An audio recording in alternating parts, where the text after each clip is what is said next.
Listen closely, because this part makes people uncomfortable. Most men are not taught how to feel desire. They're taught how to perform it. From the moment they're young, they learn that sex is proof of power, proof of worth, proof that they're enough. And when sex becomes proof, it stops being connection and turns into currency. Here's the truth many men never say out loud: sex often feels safer than vulnerability. It's structured, it has rules, it has an outcome.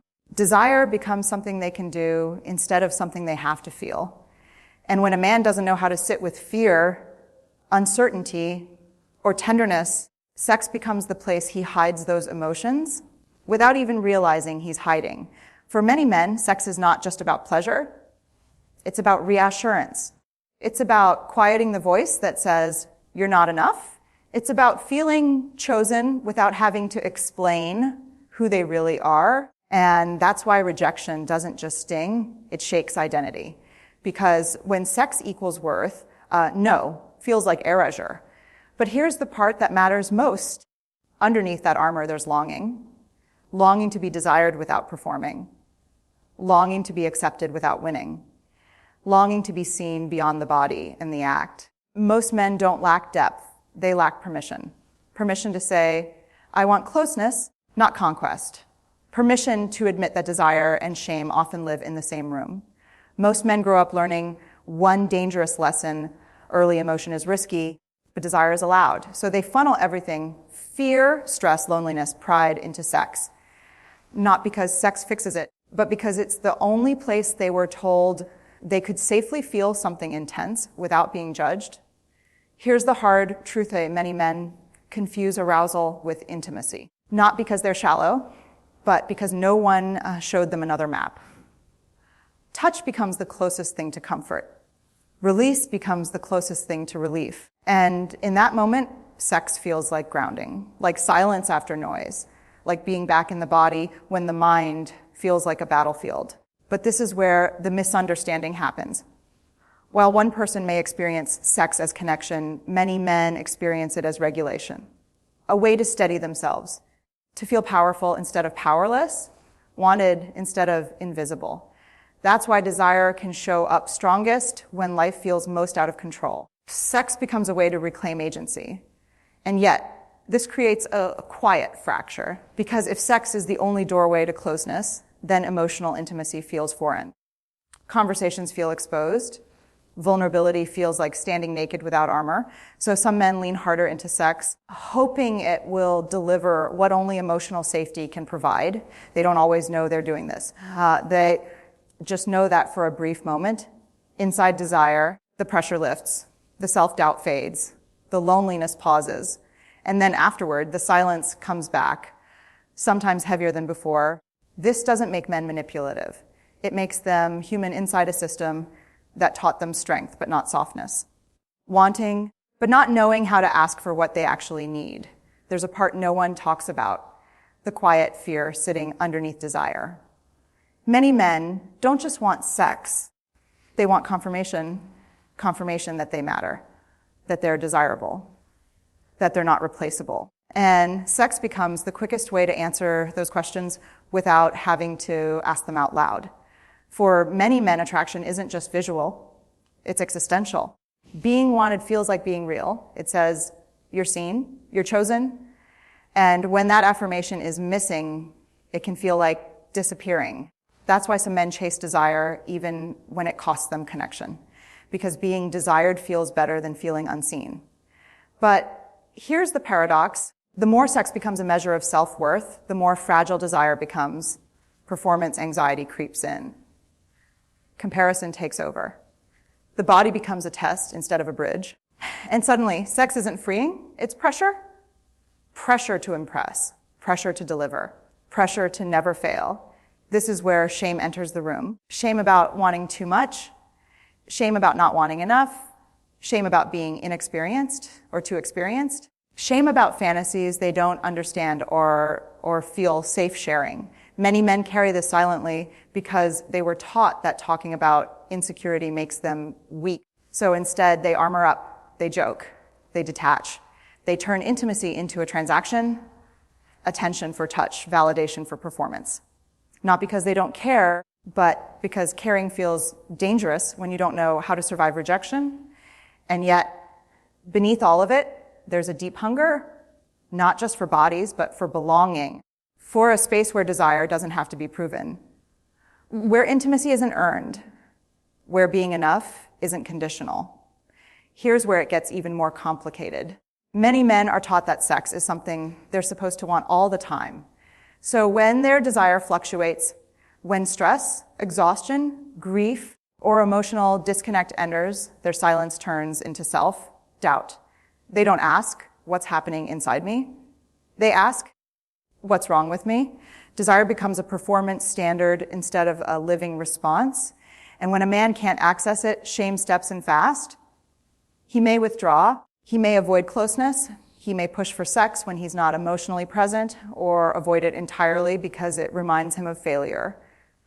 Either way, the body becomes a battlefield.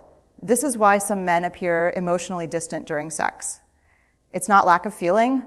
It's self-protection. Staying in the physical keeps them from touching the emotional layers they don't know how to hold. Staying focused on action keeps them from facing vulnerability, because vulnerability wasn't modeled. It was mocked or ignored. And here's the quiet grief many men don't know how to say, I need tenderness. They don't know how to ask for reassurance without feeling exposed. So they substitute desire for dialogue, touch for truth, sex for safety. But safety built only on the body is fragile. Without emotional grounding, sex can feel empty even when it's intense. Close, but not connected. Shared, but not known. Men don't need more pressure to perform. They need permission to slow down, to feel without fixing, to want closeness without having to prove masculinity. Because when sex stops being a test, it can finally become what it was always meant to be, a shared language, not a solo burden. There's a belief many men carry quietly. If I am deeply known, I might be rejected. So they reveal themselves in pieces, strength here, humor there, desire everywhere, but keep the softer truths locked away. Sex becomes the place where closeness feels intense without requiring full exposure. For some men, physical intimacy feels safer than emotional intimacy because it has boundaries. There's a beginning, a middle, and end. You can show up, perform, retreat. Emotional intimacy doesn't offer that structure. It asks you to stay, to listen, to risk being misunderstood. And that kind of openness can feel terrifying if you were never taught how to recover from emotional pain. This is why many men struggle after sex, not during it, but after, in the quiet. In the moment when bodies separate and connection asks to deepen, that's when the defenses return. That's when distance creeps in. Not because the moment wasn't meaningful, but because meaning feels dangerous when you don't know how to hold it. Some men mistake intensity for intimacy. They chase passion, novelty, heat, because those things don't require vulnerability over time. Depth does. Consistency does. Being seen repeatedly does. And that's where fear shows up. But here's the part that rarely gets acknowledged. Men often want emotional closeness just as deeply. They just don't know the choreography. They weren't taught how to name feelings, how to ask for reassurance, how to stay present when shame flares. So they default to the language they were given. When you understand this, the question shifts. It's no longer, why does he pull away? It becomes, what part of him never learned it was safe to stay? Many men learn early that being wanted is safer than being needed. Want feels powerful. Need feels risky. Need opens the door to disappointment, dependence, rejection. So they chase desire because desire doesn't ask for vulnerability. It asks for attraction. Sex then becomes a way to feel significant without feeling exposed, to be chosen without having to confess fear, to receive attention without asking for care. And over time, this shapes how men approach intimacy. They offer what feels acceptable, confidence, passion, control, while hiding what feels dangerous, longing, uncertainty, tenderness. This is why some men panic when relationships deepen, not because they don't care, but because care raises the stakes. When sex turns into emotional attachment, the old rules stop working. Performance no longer guarantees closeness. Desire no longer protects against loss.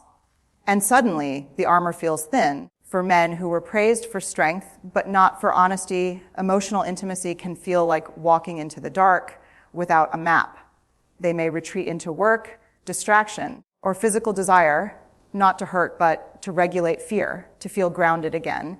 And yet, the longing doesn't disappear. It just goes underground. It shows up as restlessness, as irritability, as a sense of emptiness even when life looks full, because desire alone cannot carry what the heart is holding. Men don't fear intimacy because they are incapable of it. They fear it because they were never shown how to be vulnerable and safe at the same time. And until that changes, sex will keep carrying emotional weight it was never meant to hold. Here's something rarely said out loud. Many men experience sex as a mirror. It reflects how they feel about themselves in that moment. When confidence is high, sex feels expansive. When self-worth is shaky, sex feels urgent or hollow. The act doesn't change, but the meaning does. This is why sex can feel deeply affirming one day and strangely empty the next. Because what's being touched isn't just the body, it's identity. And when a man doesn't feel valued in his life, his work, or his relationships, sex can become the last place he looks for proof that he matters. But that proof is temporary, it fades. And when it fades, some men chase it harder, more novelty, more intensity, more validation. Not because they're addicted to sex, but because they're starved for reassurance. They don't know how to ask for directly. This is also why emotional safety changes everything. When a man feels accepted without having to impress, desire softens. It deepens. It becomes less about urgency and more about presence, less about taking and more about sharing. But that requires trust, and trust is built slowly through consistency, not conquest. Many men want to be gentle. They want to be emotionally present. They want to feel close without fear. But wanting and knowing how are not the same thing. So they oscillate, leaning in, pulling back, trying to protect themselves from shame while craving connection. Understanding this doesn't excuse hurtful behavior, but it does reveal the wound beneath it. And healing starts not with judgment, but with truth. There's a silent loneliness many men carry even while being desired, because being wanted for the body is not the same as being known for the self. And when sex becomes the primary point of connection, everything else can feel oddly invisible. Some men learn to equate closeness with access. If someone wants them physically, they assume they're valued.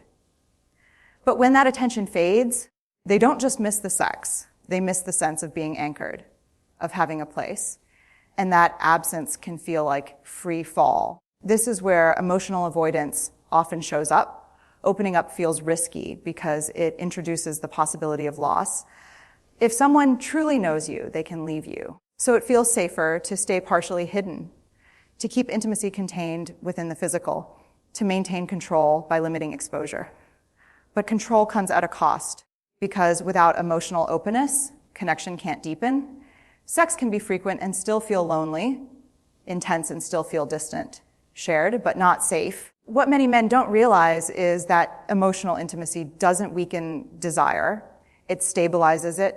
It allows attraction to rest instead of race. It creates space where sex is no longer carrying the burden of identity, validation, and self-worth. Men don't need to be fixed. They need to be understood in a culture that taught them to suppress emotion and perform strength. When space is created for honesty without ridicule, desire becomes something shared, not used. And in that space, sex stops being a substitute for connection and becomes an expression of it. By the time many men reach adulthood, they've learned one rule well: don't ask for too much emotionally. So they negotiate closeness indirectly. They show interest instead of need. They offer desire instead of fear.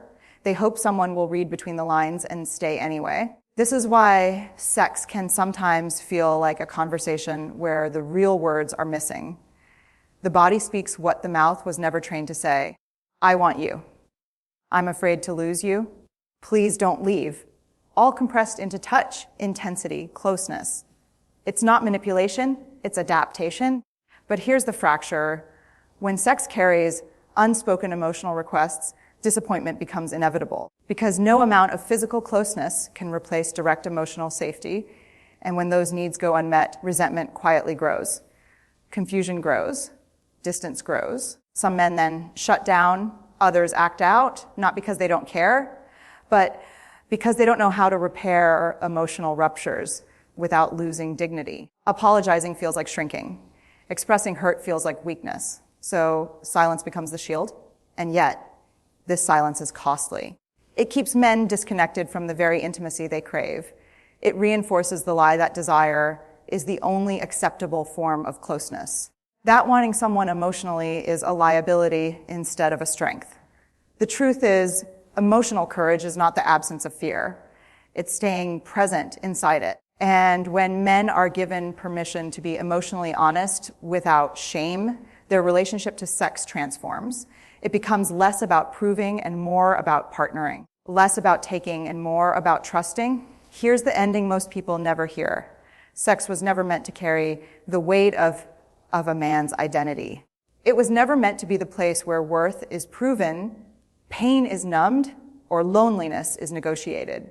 When men are taught that desire is the only doorway to closeness, they will keep walking through it, even when it leads them away from themselves. But when emotional honesty becomes possible, everything changes. Sex slows down. It deepens. It stops being a performance and becomes presence. Not something done to someone, but something shared with someone.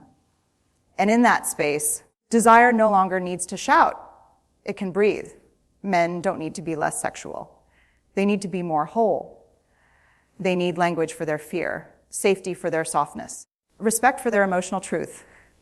Because the strongest intimacy is not built on intensity, it's built on trust. When a man learns that he can be vulnerable and still be respected, sex becomes freer, not heavier. It stops being a test and becomes a conversation, one where both people are seen, not just wanted. And this is the quiet revolution, when men stop using sex to ask for what they're afraid to say and start speaking honestly. Intimacy finally becomes what it was always meant to be, not a shield, not a substitute, but a bridge. That's the truth.